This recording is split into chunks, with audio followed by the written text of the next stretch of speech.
ये जितना फ्री रहेगा ना सेल्फ को उतना लोड कम पड़ेगा।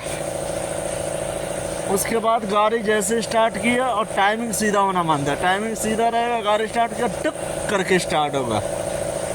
हल्का सा इंजन घूमेगा, टाइमिंग सीधा रहेगा, इंजन ये रहेगा, टुक करके गाड़ी स्टार्ट होगा, टैं करके, ठैं एकदम ठैं ठैं ठैं ठैं गाड़ी स्टार्ट होगा।